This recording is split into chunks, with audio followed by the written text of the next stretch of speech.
8 വർഷം മുമ്പ് വിദേശത്ത് വെച്ചുണ്ടായ വാഹനാപകടത്തിൽ വടക്കാഞ്ചേരി സ്വദേശിനി സജിത മുരളിക്ക് നഷ്ടമായത് നല്ല പാതിയെ. മാനസികമായും സാമ്പത്തികമായും തളർന്നു. ആശ്രയമാകുമെന്ന് കരുതിയ ഇൻഷുറൻസ് തുക ഇനിയും ലഭിച്ചിട്ടില്ല. ഇൻഷുറൻസ് കമ്പനിയുടെ സാമ്പത്തിക നില തകർന്നു എന്ന മറുപടിയിൽ ഇനി എന്ത് ചെയ്യണമെന്നറിയാത്ത അവസ്ഥയിലാണ് സജിത. ഞാൻ 21 ദിവസം അവിടെ ഉണ്ടായിരുന്നു ചേട്ടൻ്റെ കൂടെ. അത്രയും നാൾ ഇവരുടെ അച്ഛനമ്മയ്ക്ക് സുഖമില്ലാതെ, അമ്മ ഒരു 6 വർഷം സുഖമില്ലാതെ, അച്ഛനും അതൊരു 7 വർഷം ഒരു വശം തളർന്ന് അങ്ങനെയൊക്കെ അവരെയും രണ്ടുപേരും നോക്കിക്കഴിഞ്ഞ് ഞാൻ ജീവിക്കാൻ പോയതാ. അപ്പോൾ 21 ദിവസം ഞങ്ങൾ ഒരുമിച്ച് കഴിഞ്ഞപ്പോഴേക്കും പിന്നെ ഇങ്ങനെ സംഭവിച്ചു. പ്രാരാബ്ദങ്ങൾ ഇറക്കി വെച്ച് ജീവിച്ചു തുടങ്ങിയതേയുള്ളൂ. 2016 മാർച്ച് 26 വിധി സജിതയുടെ സന്തോഷം അപഹരിച്ചു. രാവിലെ ജോലിക്ക് പോയിരുന്നു ചേട്ടൻ. ജോലിക്ക് പോകുന്ന സമയത്ത് കാർ അപകടത്തിൽ പെട്ടത്. ഒരു അറബിയുടെ വണ്ടി വന്നിട്ട് ഇടിച്ചെന്നാണ് ഞങ്ങൾക്ക് കിട്ടിയ അവിടെ നിന്നുള്ള റിപ്പോർട്ട്. അതിൽ 3 പേരുണ്ടായിരുന്നു. സംഭവ സ്ഥലത്ത് തന്നെ ചേട്ടനും വർക്കി എന്ന് പറഞ്ഞ തൊടുപുഴയുള്ള ആളും മരിച്ചു. യൂജി എന്ന് പറഞ്ഞ ആള് രക്ഷപ്പെട്ടു. ആ ദുരന്ത വാർത്ത സജിതയുടെ ജീവിതത്തിന്റെ താളം തെറ്റിച്ചു. രാവിലെ പോകുമ്പോഴും ഇന്നത് വേണമെന്നൊക്കെ പറഞ്ഞ് ഞാൻ എല്ലാ ചോറും കറിയൊക്കെ ആക്കി.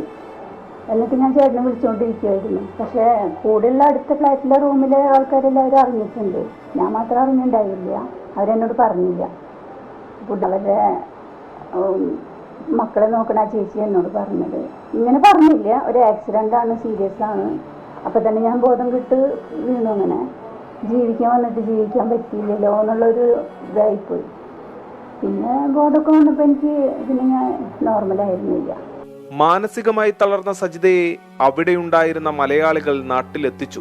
വിമാനത്താവളത്തിൽ കാത്തുനിന്ന അച്ഛനും അമ്മയും ചേട്ടനും ഉത്തരവാദിത്തം ഏറ്റെടുത്തു. മാസങ്ങൾ നീണ്ട ചികിത്സ. ഓർമ്മ തിരികെ എത്തിയപ്പോൾ ഭർത്താവിന്റെ വീട് പോലും ബന്ധുക്കൾ കൈയടക്കി. ചേട്ടന്റെ വീട്ടിലാണ് ഇന്നും താമസം. ആരെയും ബുദ്ധിമുട്ടിക്കാതെ ജീവിക്കുന്നതിന് വേണ്ടിയാണ് ഭർത്താവിന്റെ ഇൻഷുറൻസിനായി ഇന്ത്യൻ എംബസി വഴി കുവൈറ്റിൽ കേസ് നൽകിയത്. എൻ്റെ കയ്യിലുള്ള ഡോക്യുമെന്റ്സ് 2020 ഫേവറായി വന്നിട്ടുള്ള അനുകൂലമായിട്ടുള്ള വിധിയുടെ പകർപ്പാണ് എൻ്റെ കയ്യിൽ. 2023 ഇതിപ്പോ ഇൻഷുറൻസുകാരുടെ അടുത്ത് പൈസ ഇല്ല എന്ന് പറഞ്ഞിട്ടുള്ളത്. കേന്ദ്ര വിദേശകാര്യ സഹമന്ത്രി വി മുരളീധരന്റെ അടക്കമുള്ള ഓഫീസുകളിൽ അപേക്ഷ നൽകി. പക്ഷേ പരിഹാരമുണ്ടായില്ല. 2025 മാർച്ചിലേക്ക് 8 വർഷം മരിച്ചിട്ട്. ഇനി ഞാൻ എവിടെ പോകണം, ആരോട് അന്വേഷിക്കണം ഒന്നും എനിക്കറിയില്ല. എനിക്ക് ജീവിക്കണ്ടേ. ജോലിക്ക് പോകാൻ പറ്റാത്തൊരവസ്ഥയിലാണ് ഇപ്പം ഞാൻ താമസിക്കുന്ന എൻ്റെ അച്ഛൻ്റെ അമ്മയുടെയും വയസ്സായ അച്ഛൻ്റെ അമ്മയുടെയും കൂടെ, ചേട്ടൻ്റെ കൂടെ, ചേട്ടത്തിയമ്മ അവരുടെ കൂടെ ഇപ്പം ഞാൻ അങ്ങനത്തെ ഒരവസ്ഥ.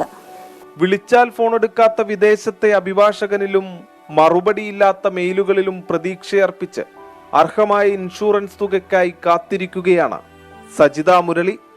ക്യാമറാമാൻ ബിനേഷ് ബാബുരാജിനൊപ്പം സൂരജ് സജി, 24